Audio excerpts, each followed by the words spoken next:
I think, therefore I am. The phrase was coined by French philosopher René Descartes in the 17th century. It's an assertion that thought and the idea of self are synonymous. Fast forward to the 21st century, they're calling it the next frontier in innovation, neurotechnology. The potential to peek inside your skull, decode your thoughts, and maybe even tweak them while they're at it. Scientists and tech moguls rave about brain-computer interfaces, neural implants, and mind-reading gizmos. Tools they say will cure diseases, boost productivity, and potentially one day connect us all in some blissful digital hive mind.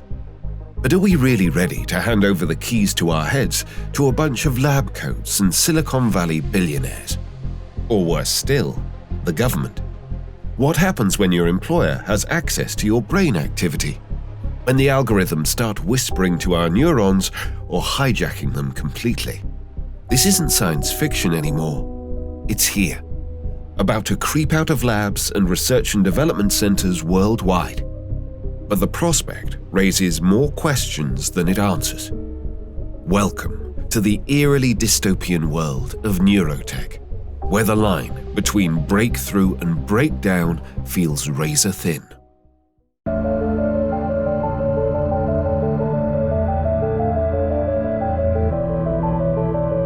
Meet your brain's new best friend, or so they say. Neurotechnology, once the stuff of sci-fi, is about to crash land in your living room. There are two main categories of neurotechnology. The first is non-invasive, wearable brain-to-computer interfaces and augmentation devices.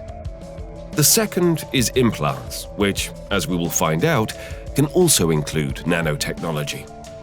However, for this second category, research has shown that society is more than a little apprehensive. A Pew Research study found that just 20% of people would consider having an implant. That's just fine for companies like Elon Musk's Neuralink.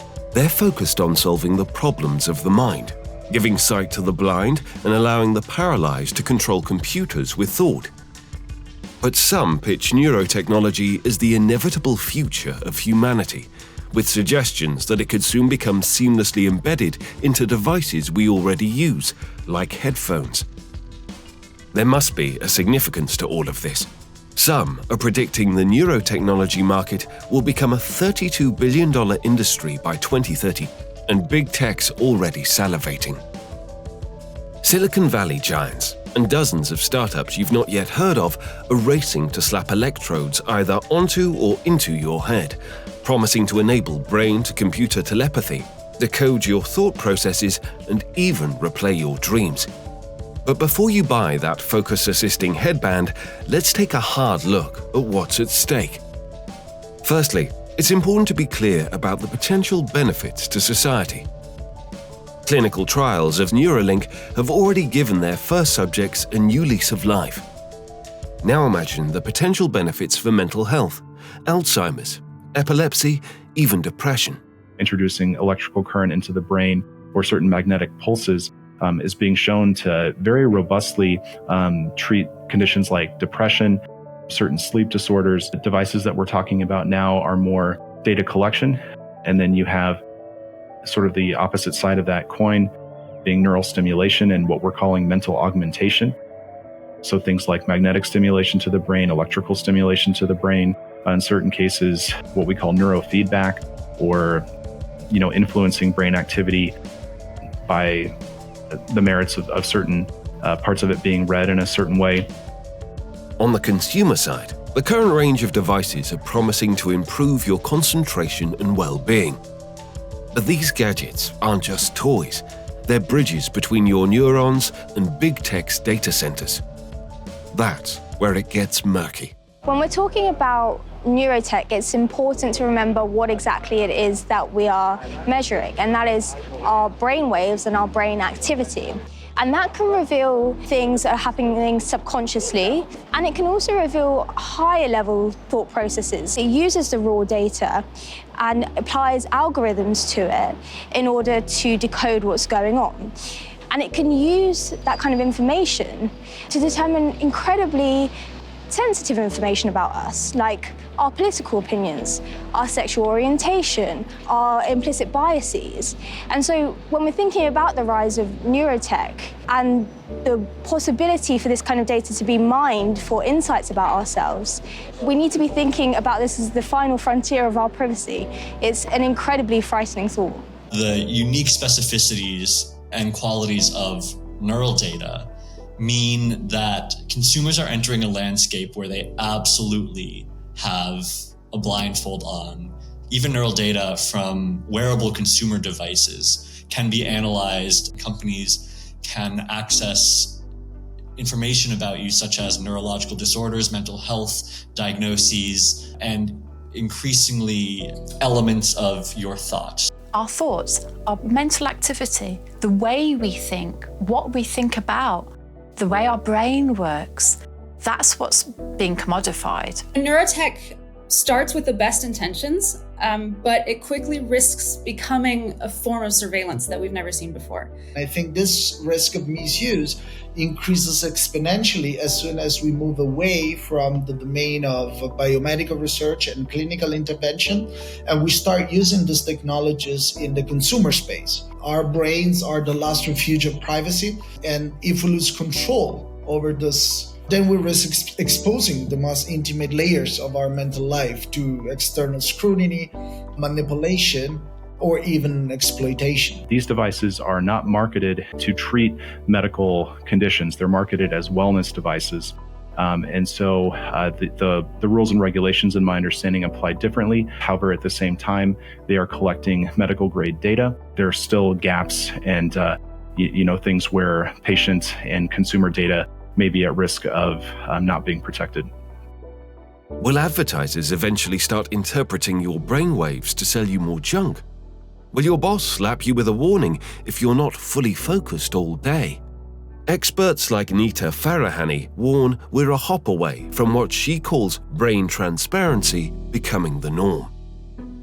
You glance at the program running in the background on your computer screen and notice a now familiar sight that appears whenever you're overloaded with pleasure.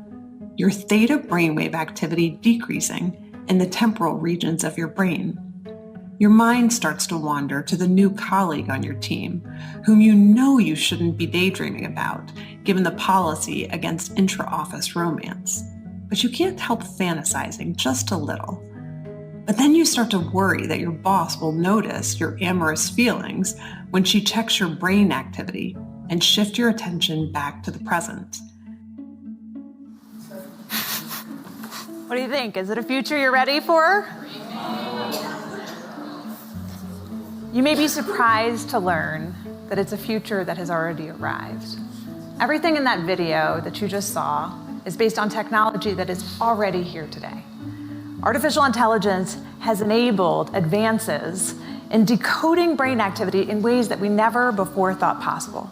What we've seen consistently is companies from Amazon to Tesco to Walmart and others have introduced what is considered to be bossware or surveillance technology that employees really don't like it, even if it makes their lives better. Okay, well, if you don't like your job, just quit. But what if there's nowhere to go? What if everywhere has ubiquitous monitoring? So what do we do with this? What do we do with technology that enables us to monitor brainwave activity for attention? Do we embrace it? Do we resist it? I wouldn't advocate for employers being able to track brain data. It would just be a wholesale intrusion into individuals' mental space. We don't know what the limits of that would be, and it's a coercive relationship. Around the world, there are employers that have been experimenting with these brain monitoring technologies. But the question is, what happens when this technology moves into an office or a low-risk job? And a lot of the consumer devices that are on the market today are pitched as productivity tools. If your job or your promotion depends on you saying yes to your employer, can you really say no to that? Allowing employers to track this data risks creating a surveillance culture where cognitive liberty, as we call it, the freedom of thought in the literal sense, is undermined. And it's not just a question of data protection. I think we should emphasize this. It's about protecting the very fabric of individual freedom and dignity. These devices will hoover up our brain data if we let them. Countries around the world are tightening regulations to protect their citizens. Good luck keeping up with the patent frenzy. Apple, Google, Meta, Snapchat, they're all in the game. Back in 2023, Apple filed a patent to fit their popular AirPods with hardware able to read the, quote, electrical activity of the brain of a user using an EEG device. Google futurist Ray Kurzweil predicts that by the 2030s and 2040s, nanobots the size of blood cells will swim through our bodies, linking our neocortex to the cloud. These nanobots, these blood cell-sized devices, will be going in our bodies, keeping us healthy from inside. We'll have some go inside our brains through the capillaries, non-invasively. They'll be interacting with our biological neurons. They'll extend our memory, our decision-making faculties. They'll put our brains on the internet, and they'll also enable us to enter a virtual reality environment from within the nervous system. So if I want to go in a virtual reality environment, the nanobots will shut down the signals coming from my real eyes and my real skin and create the signals that would be appropriate for the virtual environment. Tech's favorite doomsayer, Yuval Noah Harari, has a wild claim. We're not just humans anymore. We're hackable animals. In various interviews and presentations, he argues that science has already cracked us open. Algorithms, AI, and neurotech won't just predict our choices, they can rewrite them. We'll soon have the power to re-engineer our bodies and brains, whether it is with genetic engineering or by directly connecting brains to computers. What we have seen so far, it's corporations and governments collecting data about where we go, who we meet, what movies we watch. The next phase is the surveillance going under our skin. To hack a human being is to get to know that person better than they know themselves. And based on that, to increasingly manipulate you. Harari's point: with enough data, your clicks, your pulse, your neurons, AI will know you better than you know yourself. But before neurotech creeps from labs into your Amazon cart, it's worth asking, who will be holding the reins to your data? Companies in the brain augmentation space envision a future where we boost memory, learn instantly, and maybe merge our minds with artificial intelligence. A chip in your brain could make you an instant genius. The promise is breathtaking. A world where disabilities vanish, where education is a download, where creativity knows no bounds. But every leap forward casts a shadow. What happens when your thoughts aren't just yours? When corporations or governments can peek inside, or worse, tweak what's there? In the wrong hands, it's a tool for control.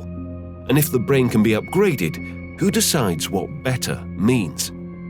In a 2018 Draper University presentation entitled Connecting Minds to the Internet, Founders Space CEO Steve Hoffman gave the world a preview of where the technology is headed. What's coming next will literally blow your mind. There are new technologies, and a lot of them are being developed by startups and the military that are going to allow us to much more accurately measure and actually communicate with your brain. Scientists have also done several experiments on what they call dream reading. You can start to interpret somebody's dreams through the technology. Now, MIT has a technology, and there are a couple startups that are also working on this, that are building mind-reading software along the same lines as I told you there. So the mind-reading software is really interesting because it's much simpler. When all of us speak to ourselves in our head. So if you can match the patterns in somebody's brain to the patterns in the database, you can literally start to read their mind. It wouldn't take long for you to train a machine to read your mind. Now, that's just the beginning. They may be able to have algorithms sophisticated enough and they get enough samples, enough data, the AI could actually learn over time what the general rules are for different words, and then you could apply it to anybody. It's currently a largely unregulated area. Unregulated at the point of design, unregulated at the point of going into the market, often with very powerful capacity to decode, to change that brain activity. They have no clinical trials. There's no oversight. There's no requirement to prove their efficacy. And there's no formal mechanism to ensure that they're actually respecting user rights in the same way as you would a patient. Neurorights is a growing movement to protect the mind in this brave new world. In 2021, Chile became the first nation to enshrine brain rights into its constitution, guarding against misuse of cognitive data. As neurotechnology begins to creep into our lives, one group is stepping into the fray, the Neurorights Foundation. Founded in 2017 by neuroscientist Raphael Just and a coalition of academics and lawyers, this New York-based outfit isn't here to cheerlead the brain tech boom. As Just warned in an interview with Vox, it's not just mental privacy at stake. There's also the risk of someone using neurotechnology to directly manipulate our minds. In other words, mind control. In neurotechnology are devices and methods that can do two things. They can either be used to measure the activity of the brain or to change the activity of the brain. We're worried because, again, the brain is not just another organ of the body, and this technology can offer the opportunity to decode and manipulate mental activity. Is this science fiction? It's not science fiction. In laboratories like myself, we've been doing this routinely with laboratory animals like mice, where we can implant artificial images in the heads of mice and control their behavior. They essentially behave as if they're seeing these images that they're not really seeing, that we're actually putting into their brains with neurotechnology. What we can do in a mouse today, you can do in the future in a human. The Neurorights Foundation are pushing for a new kind of human rights, neurorights, to protect your thoughts, your identity, your very self from the prying eyes of algorithms and electrodes. They argue for 5 core principles: mental privacy, personal identity, free will, fair access to technology, and protection from bias. The Neurorights Foundation is a 501c3 nonprofit that essentially works to ensure that neurotechnologies are leveraged for social good and safeguarded from misuse. We do cutting-edge research on the intersection of brain science, technology, and society.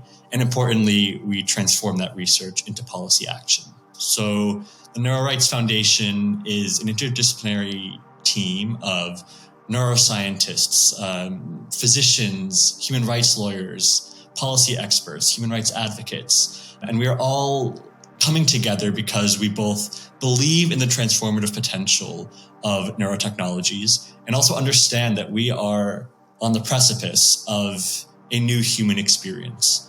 We believe that these technologies are going to rapidly become embedded in society, and we're excited about that, but we also want to get it right.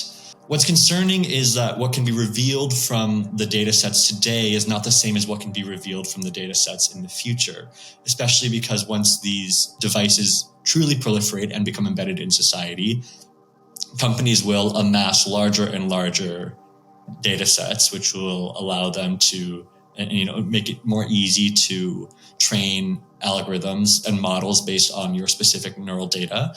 There's an amount of data that is needed in order to run the device or offer the service, but the companies scrape far more than that.